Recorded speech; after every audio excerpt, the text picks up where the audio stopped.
네, NF반 공개 설명회 시작하겠습니다. 시간이 저 시기가 늦네요. 저는 10분인 줄 알았더니 15분이네요. 자, 저희 반 이름은 NF반입니다. 네, New Face and New Future. 그러니까 새로운 분들과 함께 새로운 길을 개척하자 이런 의미를 가지고 있습니다. 올해 2022년 3월에 개설됐고요. 현재 이제 7월까지 해서 1기 분들이 이제 시험을 치르셨고 128회 이제 2기 분들을 모집하려고 이렇게 귀한 시간 모셨습니다. 귀하신 분들 모셨습니다. 정보통신기술사 다 공부하시고 시험도 다 쳐보신 분들이신 거죠? 그러면 기본적인 내용은 스킵을 하고 넘어가는 게 좋을 것 같고 오히려 질문을 많이 받는 게 좋을 것 같습니다. 네. 일단 정보통신기술사 정의는 아시죠? 기술사가 되시면 기술사법에 의해서 보호를 받으십니다. 네, 그건 아시죠? 네, 기술사법 1조 1항 1조 2항에 나와 있는 게 정보통신기술과 관련된 고도의 전문 지식과 실무 경험을 바탕으로 계획, 연구, 설계, 분석, 조사, 블라블라블라, 기술 판단, 기술 감정, 기술 중재, 기술 자문과 기술 주도 업무를 수행하는 자. 이게 기술사의 정의입니다. 조항에 나와 있는 겁니다. 출제 기준이 바뀌었습니다. 2002년 초에 바뀌었는데요. 정보통신 이론, 기술, 요소, 엔지니어링, 법 이렇게 5가지로 바뀌었습니다. 아까 처음에 128회 기출 풀이 할 때 해설할 때 5가지 기준으로 설명을 드렸는데요. 이렇게 바뀐 이유가 그 전까지 2021년까지는 너무 최신 토픽이 너무 많이 나와서 그래서 힘들다. 그래서 이제 바꿨는데 여전히 최신 토픽이 많이 나옵니다. 어쩔 수가 없어요. 정보통신 분야 자체가 최신 토픽을 거스르지 않고는 일을 할 수 없는 분야이기 때문에 항상 최신 토픽들이 나오고 그렇기 때문에 이것들까지 잘 아셔야 합격하실 수 있습니다. 자, 정보통신 지식 60%, 현장 실무 40%의 비율로 내겠다라고 얘기를 했지만 실제 포션을 보면 정확하게 지켜지진 않습니다. 126회, 128회 모두 공통입니다. 이거는 가이드일 뿐이지 준수를 해야 되는 사항은 아니다. 이제 저희는 이렇게 판단을 하고 있고요. 쭉 넘어가면 뭐 요거는 잘 아실 거니까 넘어가겠습니다. 자, 1교시부터 4교시까지 400분 1차 시험 치고 2차는 구수령 면접 20분 이렇게 해서 2개지를 다 합격해서 60점 이상을 받으시면 기술사가 되실 수 있습니다. 이것도 다 아시는 내용이죠. 자, 필기 응시 현황 한번 보면요. 제가 22년 상반기 업데이트 했습니다. 자, 전체 이번에 126회 200분 응시하셨고요. 13분 합격하셨습니다. 필기에. 이거 저기 통계가 나옵니다. 통계를 줍니다. 네. KC에서 통계를 주는 자료로 만들었고요. 보시면 5%에서 6% 사이입니다. 네. 그러면 200분 잡고 6%니까 몇 명 되겠어요? 12명에서 10명에서 13명 된다. 이렇게 보시면 되죠. 그럼 우리나라의 학원이 12개가 있다고 가정을 하면 각 학원에서 1등을 하시면 아, 내가 합격할 때가 됐구나. 이렇게 생각하시면 됩니다. 네. 기회는요. 네. 좋았을 때 해야지. 자, 이제 하반기가 되면 또 200분 되실 거잖아요. 그러면 상반기, 하반기 합쳐지면 요게 400명이 되겠죠. 예. 그죠? 예. 요렇게 보시는 겁니다. 그래서 작년 382명인데 중간으로 자르면 160명에서 161명, 2명 정도 치셨다. 늘었죠. 예, 늘었습니다. 네, 늘었습니다. 그래서 이번에 128회도 통계가 나올 텐데 아마 합산해 보면 아마 400명 정도 수준까지 가지 않을까 예상은 됩니다. 어쨌든 그래도 6%에서 5% 합격선은 항상 지켜지고 있다. 이렇게 보시면 됩니다. 자, 면접 126회 면접 보면 13분 합격하셨잖아요. 근데 22분이죠. 그러면 몇 명이죠? 9명. 9명은 재수 이상 하신 분이다. 이렇게 보시면 되죠. 13명 합격했는데 응시자가 22분이잖아요. 그러면 재수하신 분이에요. 9분은. 자, 그리고 그 중에서 절반 11분만 합격하셨. 딱 50%. 네, 딱 50%입니다. 2차는 50%입니다. 근데 지금 저희 반은 일단 1차 먼저 통과를 하셔야 되기 때문에 1차에 집중을 하시면 내가 5에서 6% 선에 들어야 된다. 10명에서 12명 사이에 들어야 합격한다. 이렇게 보시면 됩니다. 네. 자, 기숙사 때는 과정은 뭐 아실 거니까요. 네, 기숙사 입문하셔서 필기 치시고 실기 면접 준비하시고 합격하시면 기숙사를 활동하실 수 있습니다. 기숙사 위원회도 활동할 수 있고요. 감리원 취득하셔서 감리로 가실 수도 있고요. 우리 박상진 교수님처럼 기숙사 사무소를 개설해서 하실 수도 있고요. 뭐 추가적인 자격이나 학위를 도전하실 수도 있습니다. 자, 128회는 7월에 있었고요. 아마 합격을 하시게 되면 이게 합격자가 8월 26일이네요. 네, 8월 26일 날 합격 1차를 하시면 만세를 부르면서 이제 2차 면접을 준비하시겠죠. 그리고 9월에 이제 면접을 치시면 30일에 합격이 되십니다. 그러면 하반기에 이제 128회 기술사가 되시는 거고요. 아쉽게도 이번에 되지 않았다. 그러면 또 기회가 있죠. 내년 2월 4일로 예상이 되는데 설날이 되게 애매하게 있어요. 그래서 이제 지금 날짜가 아직 안 나왔거든요. 근데 이제 저희가 예상하기로는 2월 4일 정도 될 것이다. 이렇게 지금 예측하고 있습니다. 물론 땡겨질 수도 있고 더 늘어날 수도 있습니다. 통상 서울, 경기, 부산, 대전, 대구, 광주, 대구, 제주 이렇게 이제 치르고요. 서울 같은 경우는 그러니까 사이트 하나에 모여서 칩니다. 네. 서울이라고 해서 막 강서구 어디, 강북구 어디 이렇게 치는 게 아니고요. 딱 학교 하나를 지정해서 거기에 다 모여서 치세요. 쳐보셨으니까 아시죠? 네. 이렇게 치시고 집에서 가까운 곳 가시면. 안 써보시면 되세요? 아, 그러세요? 정말 몰랐네. 아, 진작 얘기를 하셨으면. 아, 네. 네. 아, 네. 그리고 이제 수검하는 곳은 수금 신청하는 곳은 한국산업인력관리공단이 아니고 한국방송통신전파진흥원이다. 이거 잊지 말아 주시고요. 자, 도전하는 이유 많이 하시죠. 예. 크게 네 가지 정도 됩니다. 안정적인 수입, 노후 대비, 이직이나 승진, 연봉 인상, 그다음에 대외적인 부수입, 그다음에 기타. 이 네 가지로 이제 많이 분류가 됩니다.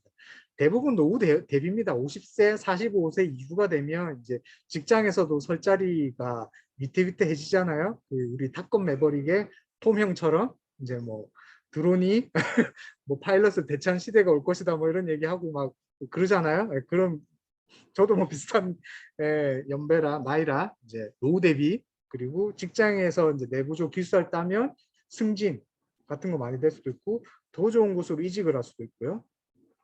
그 다음에 이제 현 직장에 있으시면서 부수적인 활동들을 굉장히 많이 하실 수 있습니다. 제안서 평가위원이라든지 공공사업의 심사위원, 그 다음에 저서를 출간한다든지 저희들처럼 이제 학원에서 강의를 한다든지 뭐 이렇게 여러 가지 활동들을 하실 수 있습니다. 네. 그 다음에 그거 아시죠? 감리를 하셔도 기술사만이 가지고 있는 감리 등급이 있습니다. 그게 특급 감리원인데요. 기술사들한테만 줍니다. 네. 그래서 기술사가 없으시면 아무리 연차가 높고 실력이 좋으셔도 고급 감리원까지밖에 못 올라가십니다. 네. 그래서 특급 기술자만이 감리가 될 수 있다. 기술사만이 특급 감리원 될 수 있다. 잊지 마주시고요. 요거는 넘어가겠습니다. 요거 하나 있습니다. 기술사 되시면 5급 사무관에 계약직이긴 한데 지원해 볼 수가 있어요. 저도 한번 지원했다가 떨어지긴 했는데 5급 사무관으로 지원할 수 있습니다. 물론 처우가 좋지는 않습니다. 하지만 공무원 연금을 받으실 수 있습니다. 네, 그리고 계약 연장이 되면 뭐 2회, 3회 할 수도 있고요. 그 다음에 그 5급 사무관이기 때문에 계약직이긴 하지만 공무원 연금이랑 연봉이랑 다릅니다. 그 공무원 연봉보다 높게 쳐줍니다. 네. 다 받을 수 있습니다. 네, 다 받을 수 있습니다. 네. 그런 거는 좋습니다. 그래서 기회가 되시면 응시하시면 좋은데 자리가 많이 나진 않더라고요. 네, 저도 한 2번 응시했는데 2번 다 뭐 면접에서 떨어지긴 했습니다만 어쨌든. 네. 그래서 공공기관을 나오시잖아요. 그러면 기업에서 서로 데려갑니다. 왜냐하면 공무원 라인이 있기 때문에요. 자기네들 공공사업 수주할 때 인맥들을 많이 동원하게 되는데 그런 인맥들을 요 사무관 하면서 얼마만큼 확보해 두느냐가 사실 이제 나왔을 때 자기 그게 되는 거죠. 네, 메리트가 되는 겁니다. 네. 그다음에 이제 두 번째로 많이 하시는 게 이제 대학 학위를 받으시는 게 또 있습니다. 석사나 박사 이렇게 받으시는 분도 계시고요. 그다음에 이제 저처럼 이제 기술사를 하나 더 따는 분도 계시고요. 아니면 뭐 그냥 현업에 나가셔서 또 감리를 하시거나 아니면 좀 더 좋은 직장으로 이직하시거나 뭐 이런 분도 많이 계십니다. 자, 지금 현재 2020년 기준, 왜냐하면 이 데이터가 자체가 2020년 이후로 저기 갱신이 안 됐더라고요. 2020년 기준으로 정보통신기술사 719명입니다. 예. 그리고 정보 처리는 정보 관리 쪽 정보 처리는 기술사가 두 개가 있는데요. 정보관리 기술사는 1190명, 그다음에 컴퓨터 시스템 운영 기술사는 741명입니다. 합격률은 연도에 따라 다릅니다. 여기는 다른데요. 2020년 기준으로 컴퓨터 시스템 운용사가 조금 높긴 했어요. 왜냐하면 그 전에 너무 안 뽑았거든요. 높아지긴 했지만 어쨌든 합격률을 보시면 5에서 7% 사이다. 이렇게 보시면 되겠습니다. 네. 그리고 부끄럽지만 저는 정보통신기술사와 정보관리기술사 두 개를 다 가지고 있습니다. 네. 그래서 합계는 한 2,650분 정도 되고요. 중복 포함입니다. 그래서 명수가 아니고 개수입니다. 네, 저는 두 개이기 때문에 여기 두 개 다 해당되겠죠. 네. 명이라고 적었는데 개가 맞습니다. 어쨌든 자, 합격하시려면 뭘 해야 되냐면 먼저 내가 기술사 꼭 돼야 되겠다는 목표의식이 굉장히 강하셔야 됩니다. 그리고 강한 의지. 공부를 하시다 보면 시련이 엄청 많으세요. 네, 뭐 유혹도 많고요. 그런 것들 다 잘 버텨낼 수 있으셔야 됩니다. 그리고 빨리 합격할 수 있는 자기만의 학습 전략을 가지셔야 됩니다. 그리고 마지막으로 학습을 뒷받침할 수 있는 학습 환경과 다양한 도구들의 지원을 받으셔야 됩니다. 요 네 가지가 있어야 그래도 빨리 덜 고생스럽게 합격할 수 있다. 이렇게 말씀드릴 수 있겠습니다. 네. 자, 기숙사대가는 목표가 명확해야 됩니다. 자, 여기 보시는 사진이 제 명함인데요. 개인 명함입니다. 네. 제가 살면서 기숙사를 따고 나서 어떤 기업에 속한 내가 아닌 내가 그냥 기숙사라는 개인 명함을 하나 만들어서 의미 있는 분들에게 하나씩 나눠드리거든요. 그래서 기숙사 파서 이렇게 이제 개인 명함이라고 해서 드리고 개인적인 업무를 할 때, 일을 할 때는 요 명함을 꼭 드리거든요. 제 어떻게 보면 훈장 같은, 네, 군인의 훈장 같은 그런 느낌이죠. 네, 네, 네, 아무튼 있고요. 네. 그래서 기숙사 되셔서 이런 명함 하나 파보시는 것도 나쁘지 않고 이런 명함이 어떻게 보면 내가 기숙사 꼭 따야 되겠다는 목표의식을 고취하는 좋은 도구가 될 수도 있을 것 같아서 제가 이제 이 사진을 넣었습니다. 네. 그래서 내 이름 석자가 나의 가치이고 나의 경쟁력이고 내 브랜드가 되는 게 기숙사다. 이렇게 이해하시면 되겠습니다. 자, 제 이야기인데요. 제가 공부를 3년 반을 했거든요. 그러면서 몇 번을 떨어졌겠어요? 1년에 2번인데 종목이 2개잖아요. 그래서 총 9번을 떨어지고 10번째 붙었어요. 예, 2개 합쳐서 3년 반 동안. 그래서 이제 총 공부한 시간은 만 3년 6개월 42일에서 31,100시간 정도 공부했고요. 3년간 계속 떨어지다가 나머지 6개월에 4번 필기합격, 실기합격, 필기합격, 실기합격 4번을 한꺼번에 통과해서 6개월 만에 2개를 땄습니다. 네. 때를 알고 기다리셔야 됩니다. 마냥 기다리는 게 아니고요. 계속 노력하면서 기다리시는 의지가 필요합니다. 두 번째는 제가 합격할 때 정보통신기술 합격할 때 2019년이었는데요. 토요일 날 시험 치고 일요일 날 또 쳤습니다. 네. 컴퓨터 시스템 운용기사 다음 날 쳤어요. 기숙사 시험 쳐보시면 아시겠지만 토요일 날 시험 치고 나면 팔이 말을 안 들어요. 그리고 그 다음날 시험 치면 오전까지는 어떻게 버티는데 오후에는 팔이 이게 움직이질 않아요. 예. 그런데 또 이것도 1.25점 차이. 그러니까 마지막 문제를 15점을 받으면 합격인데 13점을 받아서 떨어진 거죠. 다 합격했는데 그런 식으로 이제 이게 제가 2개를 준비하면서 참 토, 일 이렇게 붙어갖고 시험을 쳤다고 멘토님한테 얘기를 했더니 뭐 그냥 존경스럽다고는 하시더라고. 근데 이 2개가 다 붙었으면 신화가 될 수 있었는데 뭐 인연이 어떻게 될는지 몰라도 하나만 합격을 했더라고요. 그리고 제가 마지막으로 60점이 합격이잖아요. 근데 58.75점, 1.25점을 1년 반 동안 계속 합격선에서 계속 이렇게 있었거든요. 이 합격선에 가까워지면 방심을 하게 되거나 뭔가 좀 내가 기숙사가 된 듯한 느낌이 들어요. 근데 이렇게 계속 떨어지면 정말 예, 속에 천불이 납니다. 예. 59점 몇 점으로 떨어지고 막 58점, 75점, 58점, 뭐 9점, 59.5점, 59.9점 뭐 이렇게 떨어지는 분들 되게 많거든요. 자, 이렇게 떨어지는 데는 이유가 있습니다. 네. 이렇게 떨어지는 그 일점 숨어있는 1인치를 찾아내야 되는데 그거를 찾는데 시간이 굉장히 오래 걸립니다. 왜냐하면 그동안 쌓여왔던 공부의 습관, 지식들을 가지고 검토를 하기 때문인데요. 요 단계에 오시면 그때는 완전 다 리뉴얼 하셔야 됩니다. 물론 이런 사례가 없으셨으면 좋겠는데 만약에 이런 경험이 있으시다면 저를 찾아오시면 제가 깔끔하게 해결해 드리겠습니다. 네, 저는 해봤기 때문에. 네. 합격하기 직전의 점수일수록 더 밀어붙이고 공부를 많이 하셔야 됩니다. 예, 절대 방심하시면 됩니다. 비행기가 마하로 날잖아요. 마하를 돌파하는 지점에서 가속도로 붙여서 치고 나가야지 거기서 머무르면 마하를 절대 넘지 못하거든요. 똑같습니다. 네. 그래서 58점에 가까워지시면 방심하는 게 아니고 더 혼신의 노력을 기울여서 거기를 치고 나가셔야 60점을 돌파하실 수 있습니다. 네. 58점, 59점이 나온 데는 분명히 이유가 있습니다. 네. 그건 최종 명단에 올라갔다가 다른 사람과 비교해서 뭔가가 모자랐기 때문에 떨어진 거거든요. 그렇게 보시면 됩니다. 자, 그 다음에 단기적인 학습을 위해서는 본인에 맞는 학습 방법. 내가 아침형 인간인지 저녁형 인간인지 파악하셔야 됩니다. 그 다음에 내가 뭔가 사람들과 토의를 하면서 아는 지식이 많이 빨리 들어가는지 아니면 내가 그냥 혼자 열심히 이렇게 몰두하게 연구해서 정리하는 게 나한테 맞는 학습 방법인지 이런 거 빨리 캐치하셔야 됩니다. 그리고 토픽이 이렇게 나오면 하나가 딱 나왔을 때 내가 이걸 정말 잘 쓸 수 있어. 그래서 하나를 썼는데 20점이 나왔네. 2교시 기준으로 15점 만점, 15점이 합격점인데 20점이 나올 정도로 정말 깊게 전문가스럽게 해서 몇 개를 맞춰서 합격하시는 분들이 있고 15점, 15.5, 14.5, 13.5 여기서 왔다 갔다 하면서 합격하시는 분들이 계시거든요. 근데 저는 두 번째 케이스긴 한데 많이 하는 게 중요한 거냐 아니면 하나라도 제대로 하는 게 중요하냐 이것도 본인이 판단을 하셔야 됩니다. 네.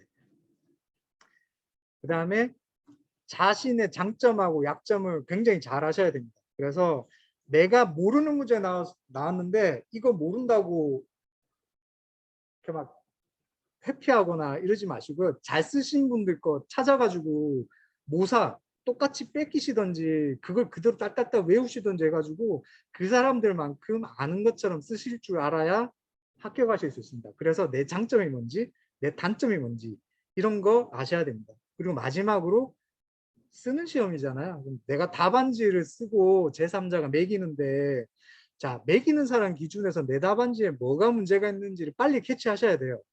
내가 많이 알아서 잘 쓴다? 이거는 일어날 수가 없어요. 아는 것과 쓰는 것은 일치하지 않습니다. 몰라도 잘 쓸 수 있습니다. 네. 알아도 못 씁니다. 네. 그죠? 저희랑 공부하신 분들은 그게 무슨 말인지 압니다. 자신의 경험, 자신의 성공 사례, 실제 적용했던 사례 이런 것들을 적어야 남들과 다른 답안이 된다는 거죠. 아까 제가 128을 설명하면서도 감리할 때 규정, 법규 몇 조 몇 항 다 외우고 다 적었네? 근데 그거 어차피 다 외우는 사람들은 똑같은 답안이 된단 말이죠. 자, 거기서 1점을 더 얻는 방법이 뭔지를 고민하셔라는 거죠. 예. 그게 뭐죠? 내가 감리를 해봤으면 감리를 했을 때 사례 또는 내가 공부를 따로 하면서 뭔가 추가적인 지침이나 규정들을 더 제시할 수 있어야 그래야 남들과 다른 답안이 될 거 아닙니까? 그죠? 그 다음에 최신에 대한 동향, 트렌드 이런 거는 반드시 잘 아셔야 됩니다. 정보통신은 항상 기술이 변하는 분야이기 때문에 최신 동향 트렌드 반드시 정확하게 잘 아시고 그리고 그걸 숙지하고 계셔야 답안을 쓰실 수 있습니다. 와이파이 7, HTTP 3.0 이런 거 이번에 나왔잖아요. 자, 와이파이 7 아직 없어요. 어디 있나요? 없잖아요. 자, 6G, 6G, 6G 없잖아요. 5G, 4G도 아직 안 돼 있는데 6G, 6G 무슨 소용이 있어? 하지만 우리는 정보통신 전문가이기 때문에 알아야 된다는 거죠. 그래서 공부하셔야 된다는 거죠. 이거 안 나올 거야? 아이, 절대 그런 일은 없습니다. 잘 아셔야 된다. 그 다음에 글씨, 그림, 표 이게 좀 굉장히 저도 큰 문제인데 글씨 쓸 때 못 써도 상관없지만 매기는 사람이 읽을 수 있도록은 쓰셔야 된다. 그다음에 주저리 문장으로 쭉 쓰는 것보다는 깔끔한 표, 간략한 그림, 다이어그램 이런 것들을 통해서 표현을 다양하게 하는 방법을 알아야 된다. 이런 것들이 답안을 고득점을 얻는 그런 방법이다. 요게 이제 학습 전략인 거죠. 요 네 가지. 자, 그다음에 마지막으로 이제 저희가 제공해드리는 학습 환경과 도구입니다. 자, 저희 반은 서브노트를 1000개 이상 제공합니다. 굉장히 토픽 많습니다. 저희 뒤에 이제 저희 1기 때 같이 공부하신 사장님 계신데 한번 물어보시면 아시겠지만 타 학원 대비 어마어마하게 많은 서브노트를 드립니다. 다 한 번 보기도 힘들 정도의 분량을 드리거든요. 근데 그거 다 보셔야 됩니다. 왜냐하면 그걸 다 보셨기 때문에 7문제, 8문제, 9문제가 거기서 다 나왔거든요. 그 다음에 이 서브노트를 자기만의 서브노트로 다시 만드셔야 된다. 손으로 쓰시던 워드로 다시 정리하시던 남들이 써놓은 서브노트니까 이거 남들 기준으로 돼 있는 거지 내 서브노트는 아니거든요. 나의 지식화를 위해서는 서브노트를 다시 만드셔야 됩니다. 그 서브노트 만드는 것도 저희가 다 알려드립니다. 어떻게 뭐 예제도 드리고 그다음에 서브노트 같이 정리하기도 하고 그다음에 서로 이렇게 검토해드리기도 하고 이렇게 합니다. 그 다음에 요약 노트. 항상 공부를 할 때 짜투리 시간을 굉장히 잘 활용하셔야 됩니다. 내가 하루 24시간 중에 쓸데없이 버리는 시간이 언제인지를 꼭 확인하셔서 그 시간 동안은 내가 하나라도 볼 수 있는 요약 노트 하나 정도는 들고 다니셔야 됩니다. 네. 그게 그냥 핸드폰에 있는 원노트나 에버노트 같은 거일 수도 있고 아니면 내가 직접 쓴 손노트일 수도 있습니다. 메모장일 수도 있고 포스트일 수도 있고요. 어쨌든 내가 남는 그 짜투리 시간 그 1분, 3분, 5분 그 시간 동안 내가 공부할 수 있는 도구들을 항상 만들고 두셔야 되고 항상 보셔야 됩니다. 네. 그 다음에 세 번째는 셀프 테스트인데요. 쓰는 시험이기 때문에 아는 것보다는 잘 쓸 줄 아셔야 돼요. 그래서 항상 셀프 테스트 하시고 하루에 10분, 하루에 25분 이렇게 해서 1교시, 2교시 뭐 점심시간 식사하고 나서 졸릴 때 뭐 10분 한번 해보시고 25분 해보시고 정의도 한번 해보시고 표로도 한번 그려보시고 그림으로도 그려보시고 이걸 계속 쓰는 연습을 하셔야 돼요. 손이 기억하는 지식이 돼요. 머리가 기억하는 지식이 아니고 내 손이 기억하는 지식으로 만드셔야 됩니다. 그리고 저희가 매월 1회 이제 모의고사를 치고요. 그 다음에 전체 과정, 이제 이번 과정 같은 경우는 19주 과정이거든요. 19주 과정이 끝나면 시험 치기 일주일 전에 합숙이라고 해서 이제 24시간 모여서 공부하는 뭐 그런 과정도 시간에 되면 이제 만들 거고요. 그 다음에 이제 시험을 치면 매주 주간 모의고사 그리고 이제 월간 모의고사 치면 저희가 이제 빨간 펜 선생님이 되는 거죠. 빨간 글씨 똑바로 쓰세요. 여기서 단락에 1단락, 2단락, 3단락의 논리적인 구조가 안 맞아요. 뭐 여기 그림은 이거보다는 다른 걸 그려보세요. 뭐 이런 식으로 이제 멘토링을 해드리거든요. 이런 멘토링을 하나하나 기억해 두셨다가 다음 시험 때 이제 조금씩 개선해 보시면 점점 점수가 올라가는 거죠. 네. 그 다음에 네 번째는 토픽 토론입니다. 저희가 이제 주중반이기 때문에 주말에 따로 공부하셔도 되고 그룹 토의를 하셔도 상관없거든요. 근데 이제 지난 1기 같은 경우도 이제 토요일 날 모여서 이제 그룹 토의를 하시면서 서로 이제 지식 공유하고 서브노트 정리하고 이렇게 하셨었어요.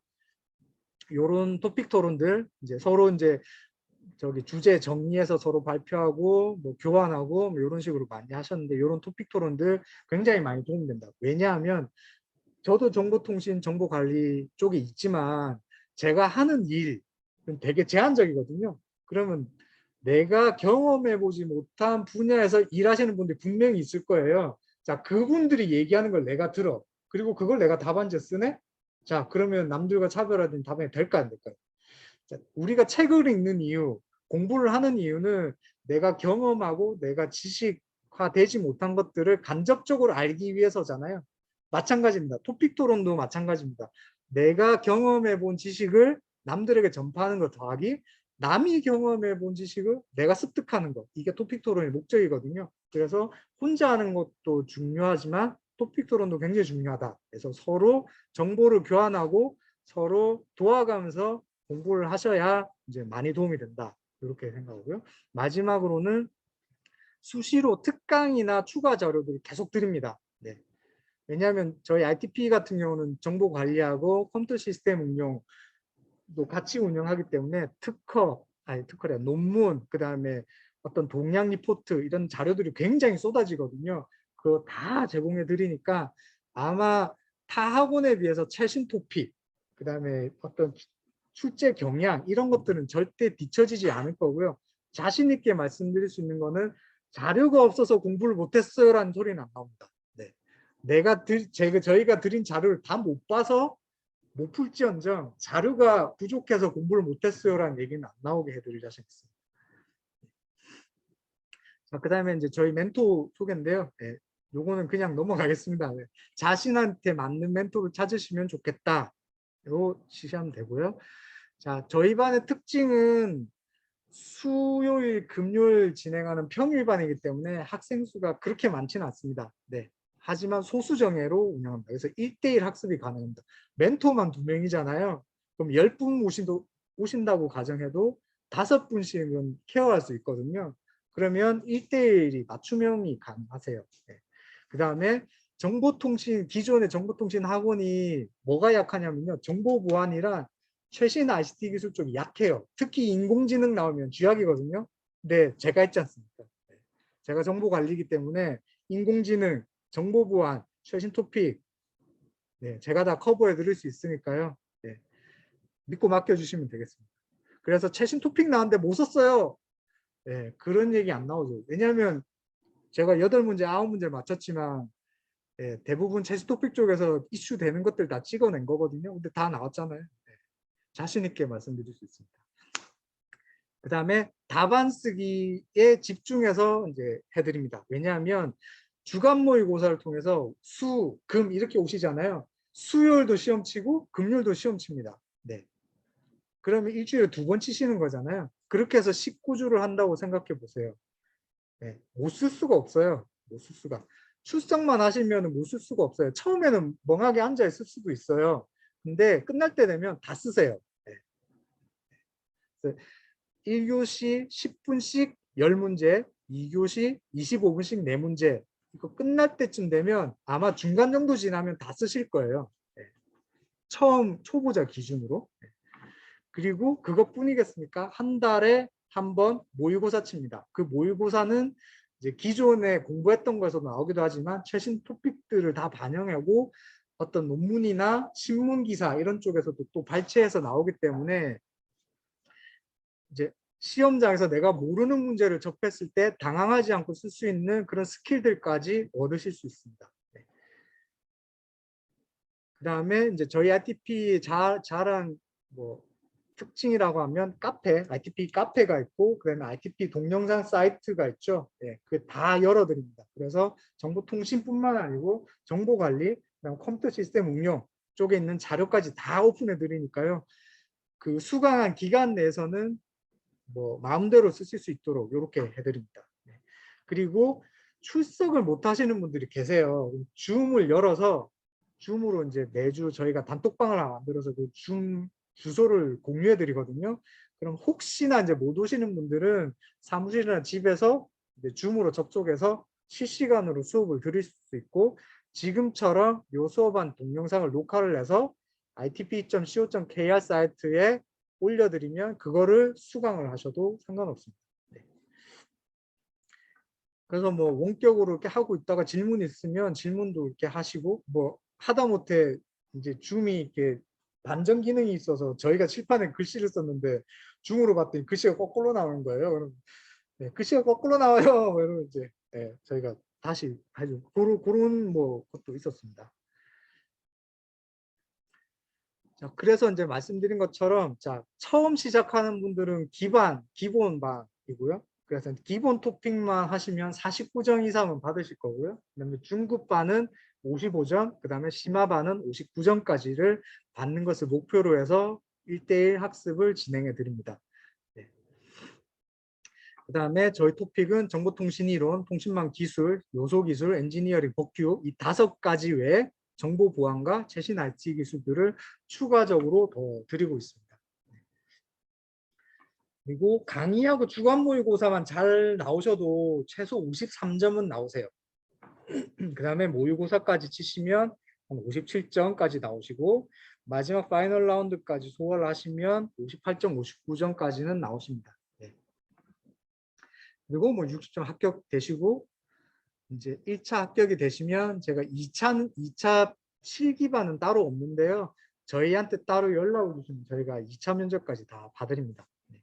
따로 시간 내어서 이제 면접 어떻게 보는지 그다음에 그 이력카드라고 하는데 이력카드 어떻게 쓰면 되는지 이런 거 다 가이드 다 해드립니다.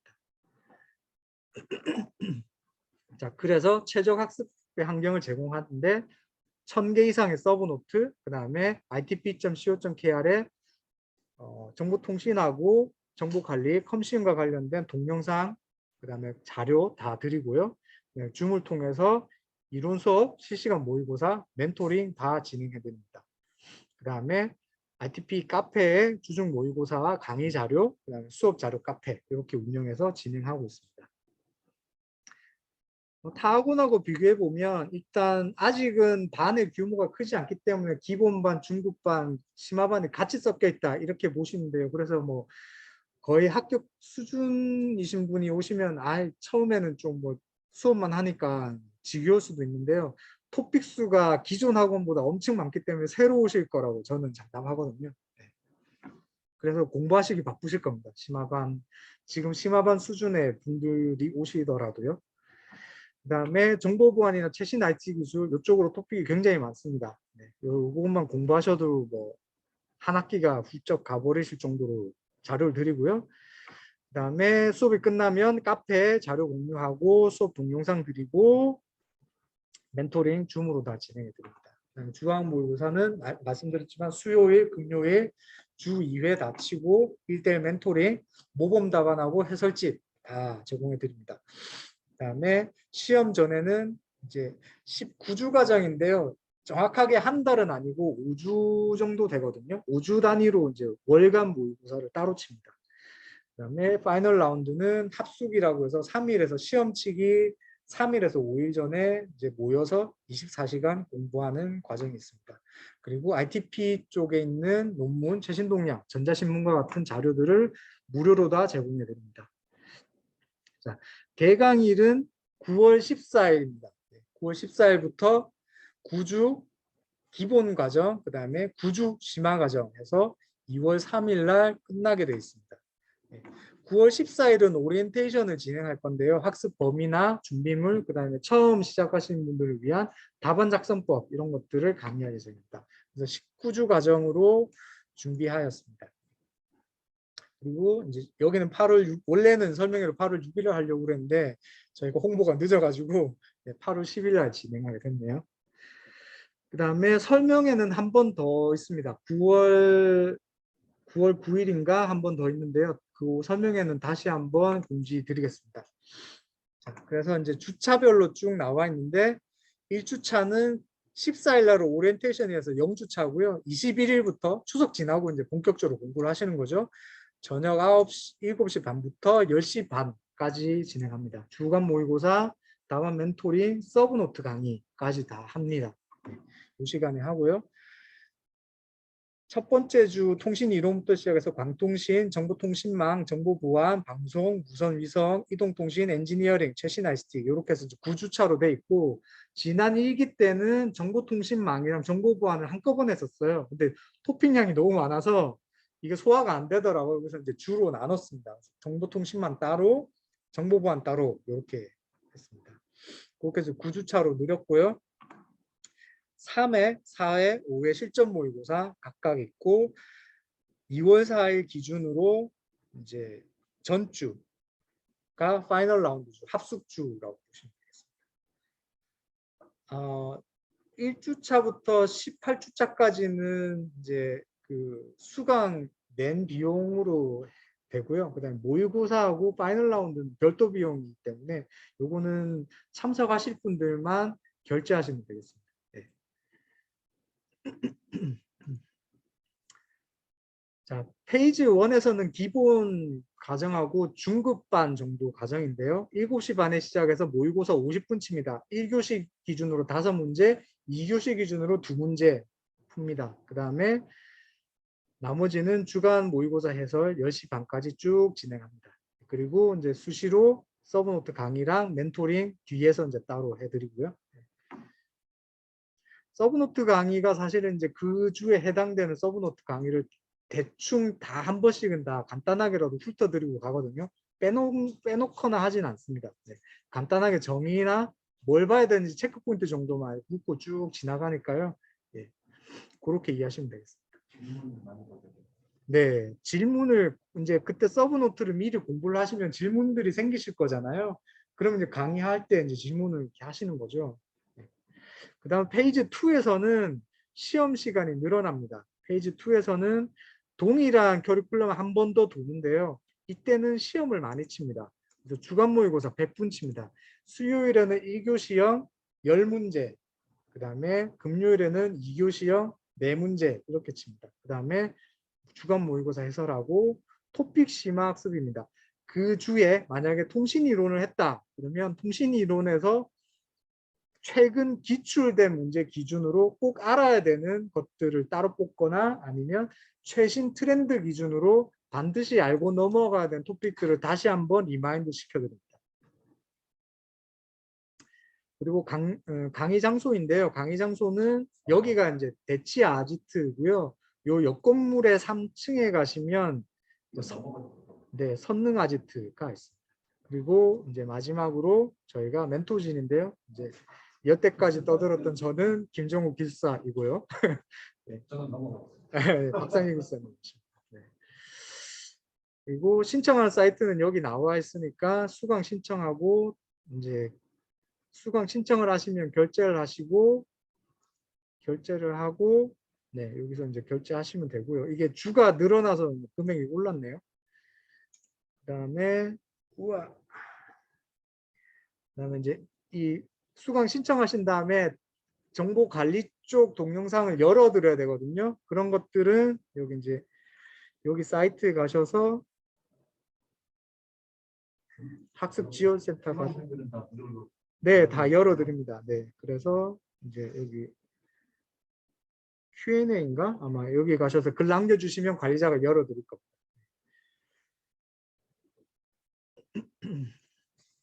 네. 그리고 이제 오리엔테이션인데요. 요거는 오리엔테이션 할 때 그때 다시 한번 설명드리고 요까지 해서 일단 오늘 설명회는 마칠 건데요. 혹시 뭐 궁금하신 거 있으신가요? 저희 반 진행하는 거에 대해서 편하게 말씀해 주시면 네. 네.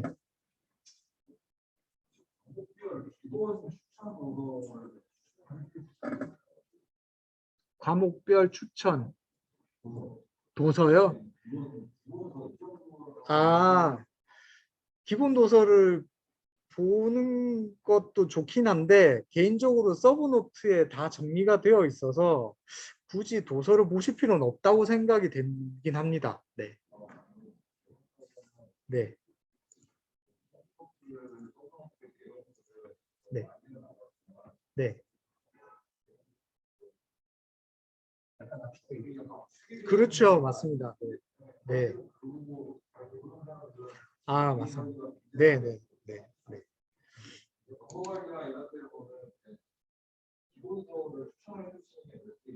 네, 네. 맞습니다. 네.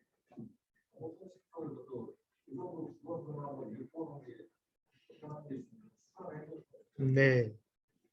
알겠습니다. 기사 시험지를 네, 기사 정보통신 기사 그 수험서 있거든요. 그거나 공무원 중에 공무원 그 수험서 중에 뭐 정보통신 이론 뭐 이런 정리해 놓은 책들이 많이 있습니다. 그런 거 보셔도 됩니다. 네. 아니면 너무 쉬워요.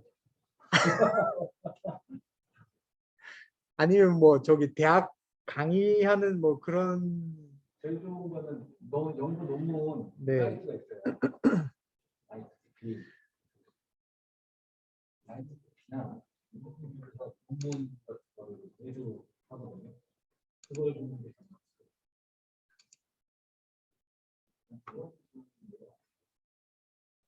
혹시 이게 그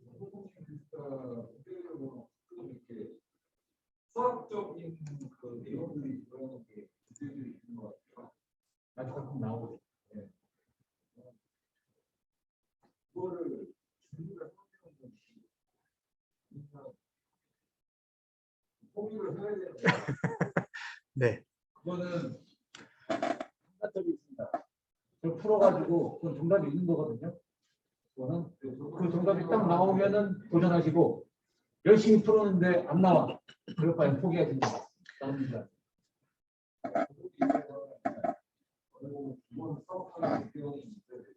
그렇죠. 자신 있다. 내가 이 수학적인 문제 그러면 그런 건 도전해야죠. 개인적으로 저는 문제풀이 하는 문제는 추천하진 않습니다. 왜냐하면 그걸 풀려면 계산기 가져가셔야 되거든요.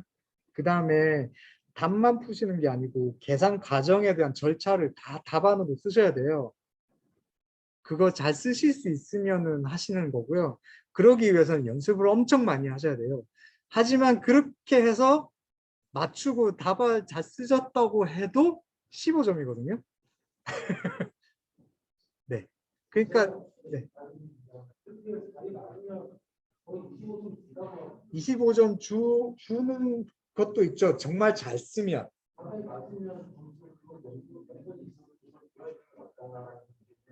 네. 네. 네. 아, 그런가요? 그런 얘기는 처음 들어보는데. 네. 네. 과정과 답이 맞으면 만점이죠. 과정도 맞고 답도 맞으면 만점이죠. 그러면 수학적인 판단할 수가 없는 네. 이번에는 계산 문제를 몇 개 주간 모의고사 내봐야 될 것 같은데요. 제가 실제 시험장에서 그 문제를 선택해서 해본 적이 있거든요. 그런데 시험장에서는 평소 시험 때가 안 나. 계산 문제가 난 잘 푸는 문제도 선생님에서 막 정신없이 풀다 보면 안 맞아. 과정도 틀리게 되고 25분 내에 그거를 빨리 풀어야 되는 압박감 때문에 실력이 안 나오거든요. 잘 푸는 수학 문제.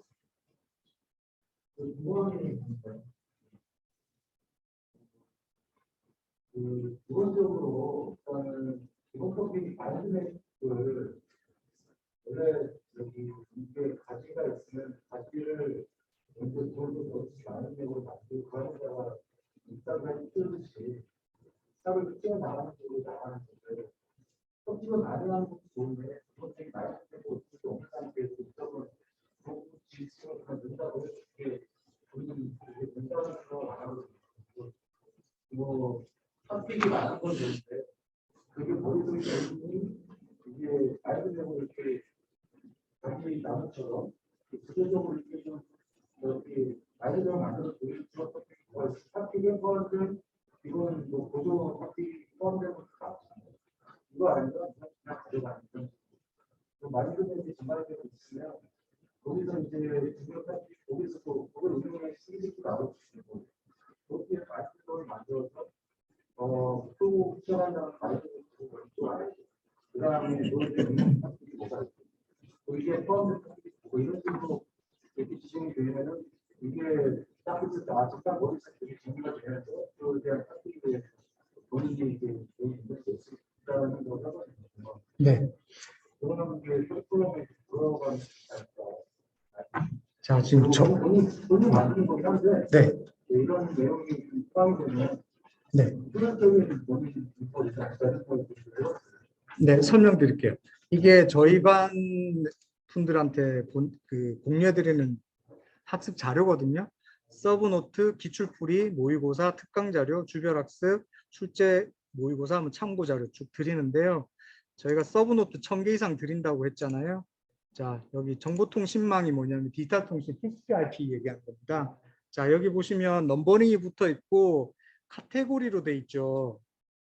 자, 이렇게 파일별로 다 카테고리가 정해져 있어요. 마인드맵은 그리는 거고요. 저희는 이렇게 토픽에다가 카테고리를 다 잡아놨어요. 이거 다운받아서 보시면 어떻게 돼 있냐면 OSI 7 레이어 기준으로 돼 있습니다. 네, 이거 헤드 보시고 그대로 그리시면 돼요. 네, 이렇게 저희가 드리거든요. 예, 그림은 따로 그리셔도 되는데요. 저희가 이렇게 주먹기구시로 뭐 그냥 뭐 바구니 담듯이 이렇게 담아서 드리는 건 아닙니다. 네, 네, 네, 네. 정리가 안 되세요? 네,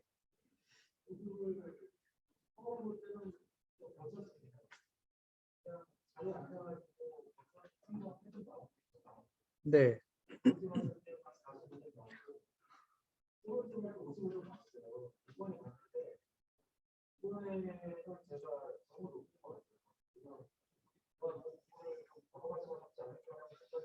네, 네, 네,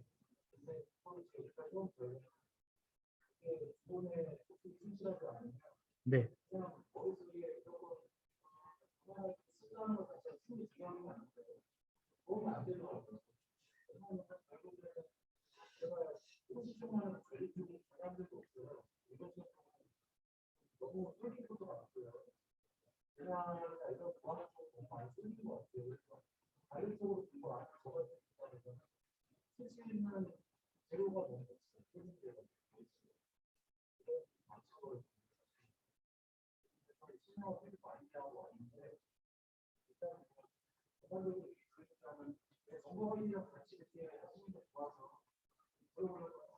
네.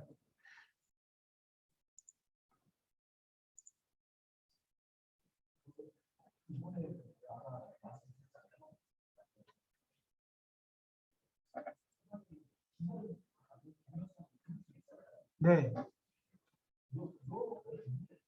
아, 그럼요. 네. 그 여기 네, ITP 쪽에 가시면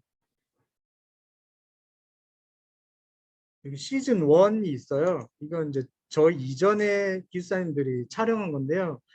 오히려 이분들은 정보통신에 오히려 더 특화되고 전문적으로 그 하셨던 멘토진들이셔서 여기가 멘토가 6분이었나? 되게 많으셨어요. 과목별로 한 분씩 계셨거든요. 그래서 굉장히 그 자기 영역에 맞게끔 포지션을 해서 특화해서 좀 이론 그리고 정말 정보통신에 가까운 정보통신스러운 그런 강의를 이제 쭉 찍으셨어요.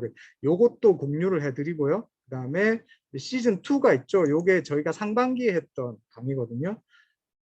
요거는 저희 이제 박상기 교수님 저가 NF반 1기 강의했던 자료 두 가지를 다 드리고 이제 2기가 개설되면 하나가 더 생길 시즌 3가 생기면서 이제 저희가 공부했던 것들이 이제 시즌 3로 또 만들어지고요. 그래서 요것들을 다 열어드리니까 필요하신 경우는 요거 다 들으시면 되고요. 개강하기 전에 시간이 남으니까 미리 뭐 신청하실 분은 신청하셔도 들으셔도 됩니다. 네. 그 다음에 여기도 이제 정보통신 관리나 시스템 운영도 다 똑같거든요. 요것도 다 열어드리니까 요것도 시간 되시면 다 보시면 돼요. 자료가 부족해서 공부를 못했다, 모르는 자료가 났다 이런 건 없습니다. 네. 그냥 본인이 하기 나름이신 거죠.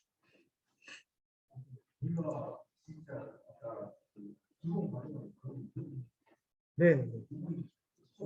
그럼요. 네, 네, 네. 가늠할 수가 없어요. 네, 네, 네, 네, 네.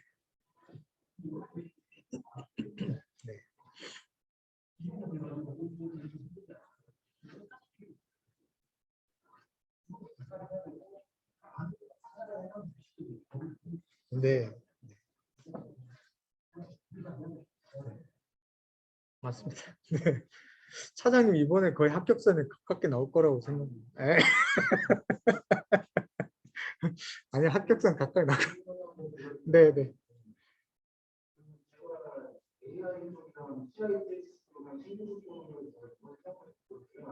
네, 이게 하나도 안 나왔어요. 이게 AI 쪽은 뭐 CNN, RNN, 네, LSTM, 네, 네, 네, 뭐 삭제했어요. 네, 네, 뭐 기사 시스템을 비교적 해가지고 이게 사이트가 정리했는데 이거 쓰면 이거 하나 안 나와가지고 이거 안 나와가지고 한 시간 왔어요. 다음번에 나올 수 있으니까 잘 간직해 두시면 됩니다. 아, 예, 네. 제가 그걸 오늘 했어요. 왜냐하면 이번에 나올 수 있다. 네, 그래서 공부했는데 혹시 여기서도 뭐 그런 식으로 보면 이렇게 신기술은 이렇게 기사별로 따로따로 해주시나요? 이 안에 있고 뭐 많잖아요.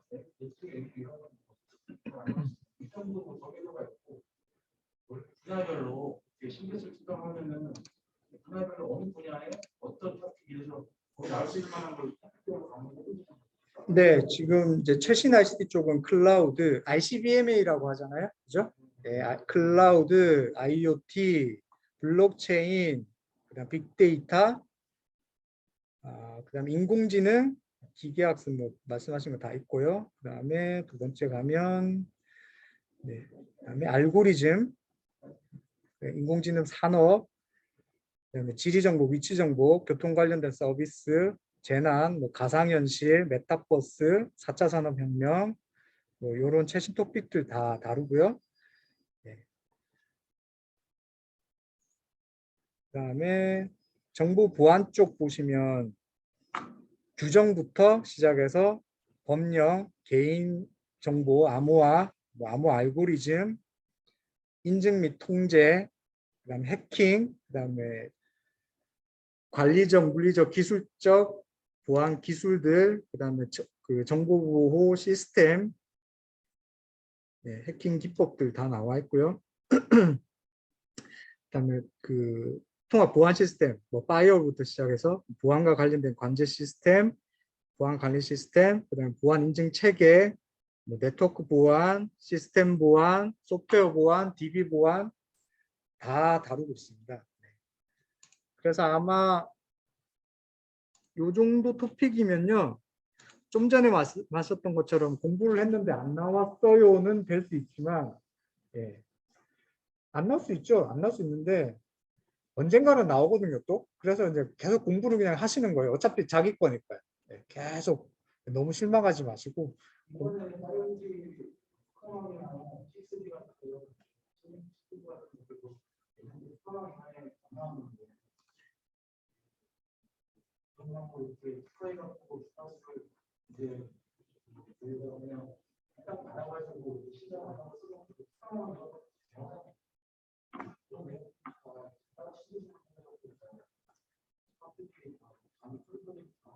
네, 여기 보시면 5G 있고요. 특화망 말씀하신 대로 다 있고요. 자, 특화망 다 있죠. 그다음에 6G 다 있습니다. 그리고 6G와 관련된 5G, 6G 관련 표준까지 다 정리되어 있습니다. 네. 그러니까 최신 트렌드는 다 있다고 보시면 돼요.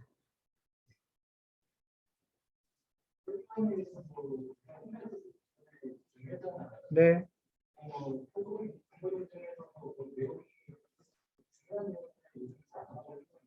네.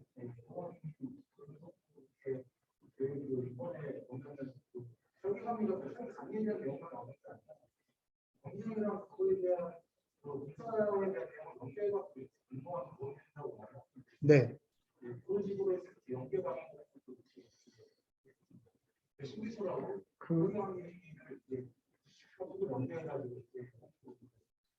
그렇다기보다는 이제 그런 거는 모의고사나 실전 모의고사 이런 쪽에 나오죠. 그러면 이제 저희가 이제 어떻게 하냐면 이런 서브 노트들도 드리지만 모의고사를 쳤을 때 이게 저게 1회, 2회 모의고사 친 건데요. 뭐 한번 보시면 이렇게 모의고사를 치시면 해설집을 다 드려요. 매주 드리거든요. 매주 시험 치는 모의고사 문제에 대해서 이렇게 해설집을 다 드리고요. 똑같은 수준으로 만들어 드릴 거예요. 그럼 서브노트에 없는 토픽을 저희가 냈다. 그러면 본인이 이걸 가지고 공부하셔서 서브노트를 만드셔서 추가하시면 돼요. 예. 그래서 없는 토픽들이 분명히 나올 수 있잖아요. 그죠? 예, 나올 수 있거든요. 예. 그러면 이제 본인이 추가하시는 거죠. 지금 오늘 128회 해설한 양식이랑 똑같은 내용의 여러 가지 문제들이 이제 이렇게 쭉 들어있습니다. 그래서 매주 주 2회 모의고사 치는 해설집, 그 다음에 매월 치는 모의고사 해설집 다 제공해 드립니다. 네. 그래서 그 해설집을 보시고 자기만의 서브노트를 만드셔서 정리를 하시거나 필요 없어 버릴 거야 그러면 버리셔도 상관없어요.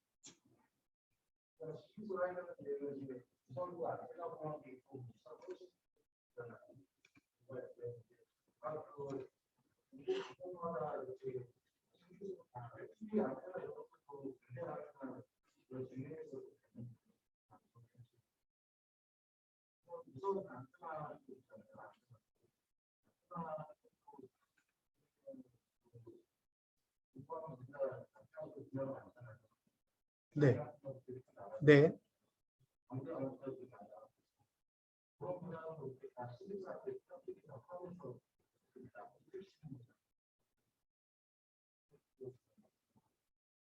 이동통신이나 이렇게 강릉 쪽이나 아까 전에 보안 쪽이나 한국에서 네. 한 것처럼 네. 우선톡도 이렇게 같이 해주시는 거 같아요.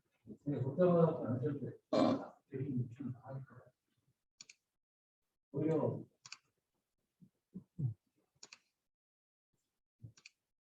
그런 쪽으로는 합니다. 네. 네. 또 다른 질문 있으세요? 사실 이제 이게 평일반이다 보니까 나오기 힘들어 하시는 분이 되게 많으세요. 예, 그래서 뭐 걱정을 많이 하시는데 사실 뭐 이거는 본인의 의지밖에 없어요. 저희가 뭐 안 나온다고 강제할 수도 없고 예, 저희도 회사에서 바쁘지만 네. 어제 그제 보시면 질문한 거 있지 않았어요? 수요일하고 뭐 하루 계획으로 네네네. 네. 계획을 좀 늘리니까 이제 아, 뭐 월금 뭐 이런 식으로 늘렸으면 좋겠다라는 건가요?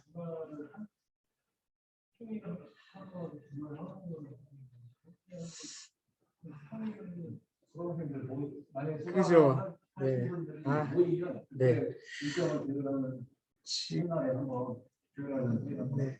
지금은 이제 학원 여건상 수요일하고 금요일밖에 룸이 없어서 이제 그렇게 운영을 하고 있고 주말반은 사실은 룸이 지금은 없어요. 그래서 개설하기는 좀 힘들 것 같고 영등포는 룸이 있거든요. 그래서 만약에 개설한다 그러면 영등포 쪽에는 개설할 수 있습니다. 정보통신반에.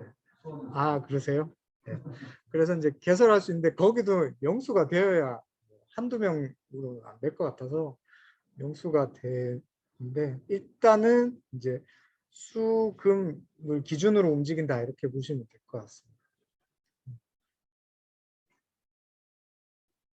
그리고 목요일 하루는 이제 안 나오시잖아요. 뭐 하면 되나 이렇게 물어보시잖아요. 네, 뭐 그냥 본인 공부하시면 되죠. 수요일 날 모의고사 친 거 그거 뭐 한번 정리해서 리뷰하셔도 되고 아니면 금요일은 2교시형 치니까 미리 2교시형 뭐 셀프 테스트 같은 거 연습하셔도 되고 본인 스케줄에 뭐 서브노트를 정리하는 거면 서브노트를 정리하시면 되고 셀프 테스트를 하실 거면 셀프 테스트 하셔도 되고 모의고사 리뷰를 하시면 모의고사 하셔도 되고 그렇습니다.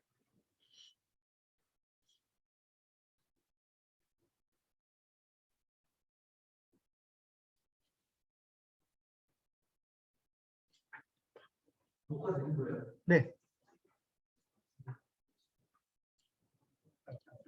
녹화 다 됩니다. 제 얼굴만 네, 네.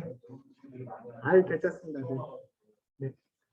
그 이거 제가 보면 저도 대기업이 이름인데 이거를 아침 전송 입회라고 나와서 시작하는데 네.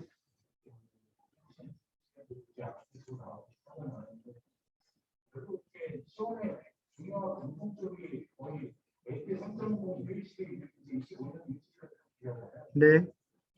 또 그냥 메타버스를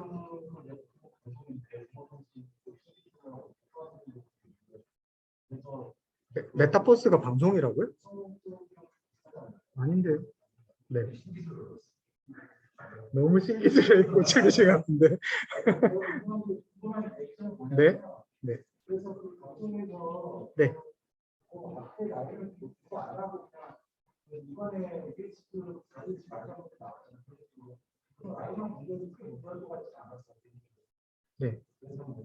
네, 방송은 뭐 제가 지난 일기 때 마무리할 때 방송 나올 만한 토픽 몇 개 꽂아 드렸잖아요. 그죠? 대시, 스트리밍, 그다음에 재난, 그다음에 하여튼 예, 그렇게 꽂아 드렸는데 또 재난이 또 나왔거든요. 그리고 이제 공동체 라디오 그거는 제가 완전히 예상을 못했던 건데 어쨌든 그런 식으로 이제 큰 틀에서 나올 만한 건 다 나왔어요. 방송은. 왜냐하면 방송 자체는 기술 변화가 빠른 분야가 아니기 때문에 천천히 가는 분야잖아요.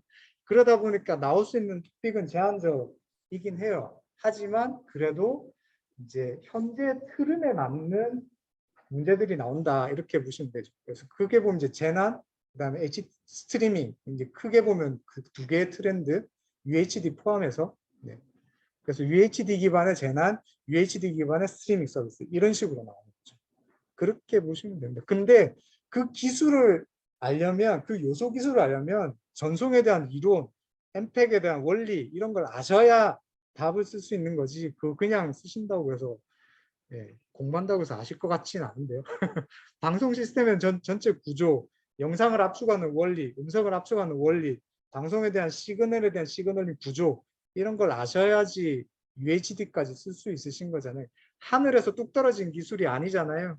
네, 그러려면 옛날 것도 쭉 차분하게 아셔야 예, 쓰실 수 있는 거죠. 예.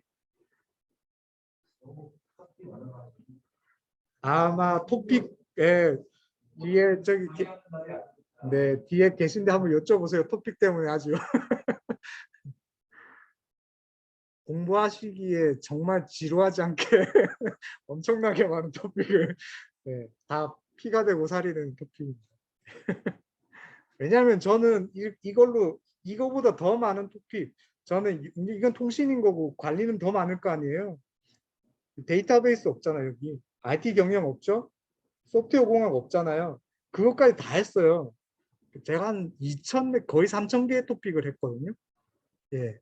그 정도 했는데 뭐 이 정도 갖고 많다 그러시면 아니 뭐 물 양식사 드실 거 아니니까 하나만 따실 거니까 상관없는데 그래도 다 연결이 돼. 이게 다 연결이 돼. 네. 네. 네. 그러시죠. 네.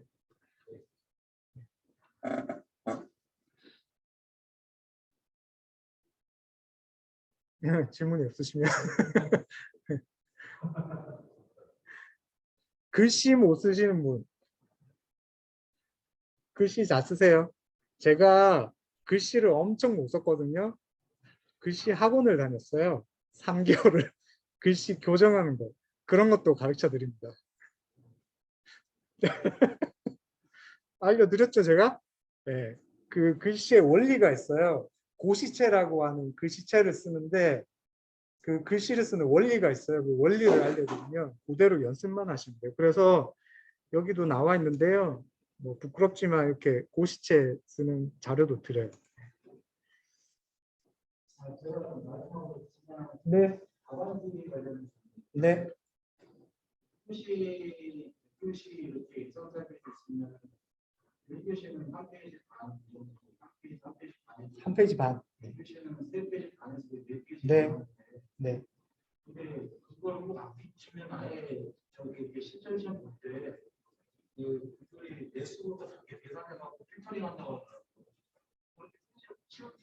페이지를 꼭 채워야 되지는 않습니다. 근데 이제 기본적으로 써야 되는 분량은 채우셔야죠.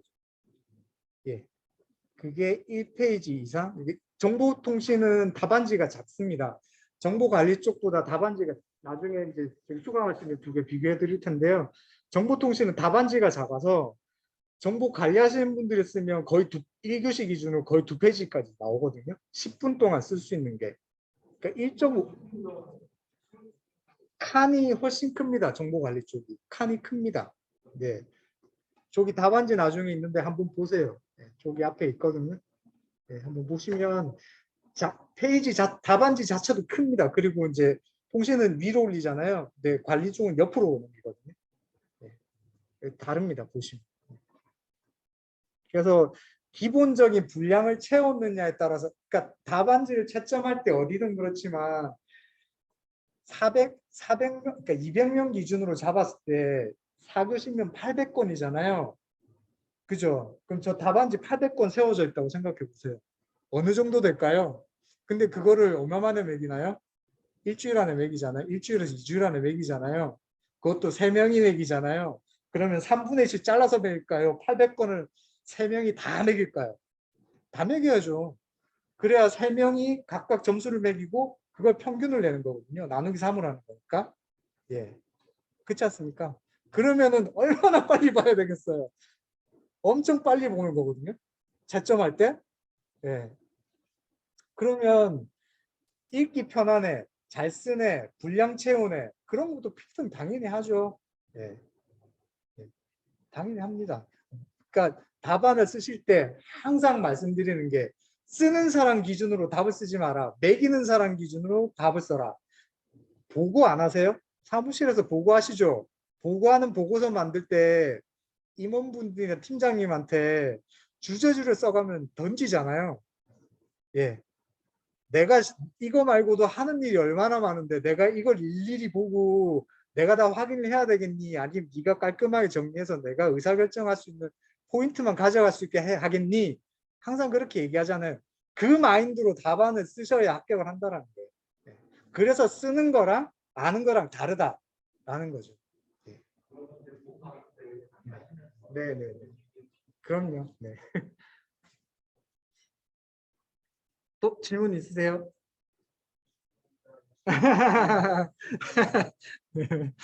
네, 고생하셨습니다. 마치겠습니다.